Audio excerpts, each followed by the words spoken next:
অনেক দিন পরে সব বন্ধুরা মিলে চলে গেলাম হামাইতে। হামাইতে যাওয়া প্রথমে অনেক দিন ধরে কোনো ঘোরাঘুরি হচ্ছে না, সব ফ্রেন্ডরা মিলে চলে গেলাম মুক্তধারা। তো অনেকেই এই জায়গা চিনেন, সো চলে আসলাম বন্ধুবান্ধব নিয়ে। আসলে অনেক দিন ব্যস্ততার কারণে বেরোনো হয়নি সেরকম করে। সো ফার্স্টে চলে আসলাম একটি সুন্দর প্লেসে, যা মানে এত সুন্দর, মানে মার্শাল্লাহ, মানে না দেখলে সরাসরি বুঝবেন না। তো সব ফ্রেন্ডরা এখানে বসে ছবি টবি তুললাম এবং একটু আড্ডা দিলাম, সুখ দুঃখের আলাপ করলাম। সো সব বন্ধুরা একটু সুন্দরভাবে পোস্ট নিয়ে দিল এবং সুন্দরভাবে ঘুরলাম। ঘুরানোর পর একটু আমার নিজের চেহারা একটু দেখাই দিলাম আপনাদেরকে। সবাই একটু চ্যানেলটা সাবস্ক্রাইব করে দিবেন আর বেশি বেশি করে ফলো করে চ্যানেলটা শেয়ার করে দিবেন। সো তারপর সব বন্ধুরা চলে গেলাম আর একটা নতুন প্লেসে। এটা একটা হাউজিং হচ্ছে এখানে।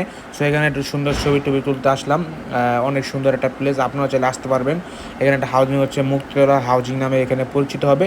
তো এখানে একটু ছবি টবি তুলে একটু আপনাদেরকে একটু সুন্দর ভিউ টিউতে, তারপর চলে গেলাম চা হামাইতে। তারপরে চলে আসলাম চা হামাইতে, সবাই, আমি একটু রং চা নিলাম, আমার বন্ধুরা দুধ চা খাইলো। সো এরকম একটা হামায় টামায় একটু করোনামাইনে একটু ঘুরলাম, একটু আপনাদের সুন্দর ভিউ টিউ দিলাম সন্ধ্যার। তারপর চলে গেলাম আমাদের শেষ যাওয়ারই পথে। তারপর এখানে রাস্তায় বৃষ্টির কারণে থামে গেলাম গা। তো বৃষ্টি তো হইতাছে না, মানে একবার সুন্দর প্লেস। সো তারপর চলে যাচ্ছি বাসার উদ্দেশ্যে। তো আজকের ভিডিওটা এই পর্যন্ত ছিল বন্ধুরা, কেমন ছিল? হা হা হা, এটাই বাস্তব।